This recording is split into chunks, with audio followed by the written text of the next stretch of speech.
as questões pertinentes. Bom, um rapaz chamado HSB, homem negro cis, de 19 anos, ele participa frequentemente das atividades do programa Corra Pro Abraço, reside em um bairro periférico de Porto Seguro, que inclusive é o meu município. Traz no seu relato de vida o abandono paterno, a necessidade de, desde criança, auxiliar no sustento dos irmãos, o abandono dos estudos. O assistido afirma que faz uso de álcool, tabaco e maconha desde os 14 anos, mas não avalia esse uso como problemático. Além disso, o mesmo aponta que após o conflito entre um dos seus irmãos e varejistas de substâncias psicoativas do bairro, toda a família tem dificuldade de circulação no território. O assistido, em conversa com a assistente social, relatou estar vivenciando um momento muito tenso da sua vida, pois foi flagrado pela polícia militar fazendo uso de maconha próximo à sua casa. O mesmo foi agredido, teve a sua casa invadida e vasculhada e recebeu ameaça dos agentes. No desenvolvimento dessa ação, a sua mãe acabou sofrendo um AVC e está com parte dos movimentos do lado direito do corpo comprometido. Isso tem lhe afetado com um imenso sentimento de culpa, além de ter acirrados conflitos familiares com os irmãos e as tias, que também lhe culpam pelo acontecido. Alguns vizinhos vinculados ao tráfico lhe agrediram fisicamente e lhe comunicaram que, caso a polícia permaneça à procura dele, ele terá que sair do bairro.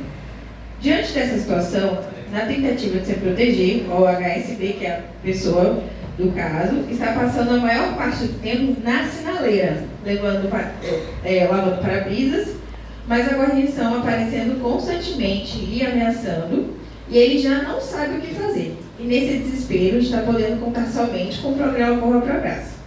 Quais estratégias de cuidado podem ser pensadas para o assistido? Bom, antes de qualquer coisa, quando foi apresentado o caso, a gente já percebe o quê? A escutativa, ela já aconteceu, porque a gente tem detalhes do que o assistido passa com a família. Que toda vez que chega um assistido para nós, dentro do programa, a gente precisa pensar nessa escutativa, que foi bem trabalhado nesses dias que nós estamos aqui presenciando com o Corra. Além disso, ele já participa das atividades do Corra. Então, a gente vê o seguinte, tem como se fosse degraus, né? A escutativa, depois ele tem a questão dos vínculos terapêuticos, que ele faz parte das atividades dentro do Corra, principalmente para que ele não fique no local de que ele de fato está sendo ameaçado, então ele já tem um vínculo com o programa. Além disso, a gente vai depois para a questão multidisciplinar. Quais são as questões efetivas que essa pessoa precisa? Eu sou educadora jurídica no município de Porto Seguro, e aí entra essas questões pertinentes para a gente saber se ele já tem alguma questão. Ele tem 19 anos, né? Se ele tinha alguma questão para trás, questões de antecedentes criminais. Então a gente faz mesmo ali uma questão de documentação. Ele foi abordado pela polícia, às vezes nas abordagens policiais nós sabemos que corpos negros são sempre violentados e exterminados pelo Estado. Então a gente precisa saber se essa pessoa tem a documentação, enfim. No nosso caso específico, ele está sofrendo ameaça do Estado. E do Estado no sentido dos policiais o ameaçarem e na questão do seu próprio território, dos vizinhos, porque se você leva a polícia no seu território, o pessoal lá do tráfico vai falar, meu irmão, como foi? Você está trazendo os caras para cá, você vai morrer. Então, a gente precisa pensar na segurança desse assistido. Aí tem os braços que o Corra pode fazer, Defensoria Pública, Ministério Público, para a gente conseguir uma medida protetiva, para que essa pessoa de fato esteja segura de estar no ambiente, para que ele não sofra nenhum tipo de ameaça física, como ele já sofreu. Ele foi abordado dentro da sua casa, então a gente procura efetivamente o proteger, medida protetiva. Aí tem esses canais de comunicação, denúncias no Ministério Público, na Defensoria Pública, ver se ele tem essa questão da documentação. Ele tem a questão da mãe, que teve AVC, e tem irmãos menores. Como é que o Corra pode trabalhar? Porque no momento que o assistido chega pra gente, não é só o assistido que o programa tem que acolher. O programa também tem que acolher os demais, né? O que a gente pode fazer efetivamente para essa família como um todo? Vou passar a palavra para o meu colega de grupo, que ele vai abordar com vocês como o Corra também pode trabalhar efetivamente para ajudar a família dos assistidos que estão com a problemática. dizendo que não dava para falar.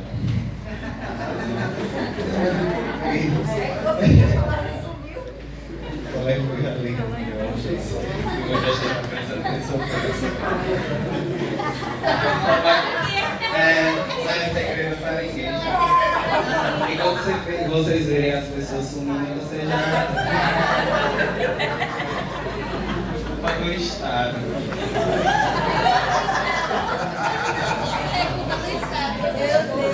Bom dia, pessoal. Para quem não me conhece, meu nome é Marcos. Estou na função de supervisão de campo no Corra Pro Abraço de Juazeiro.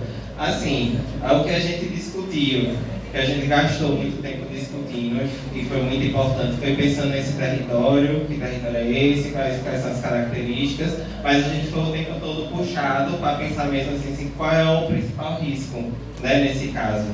Qual é o principal risco para intervir, porque tem um risco iminente de morte. Então, tem que começar por isso, medida de proteção, a galera puxou muita gente para essa questão mesmo de garantia da vida ali, né? É o principal risco.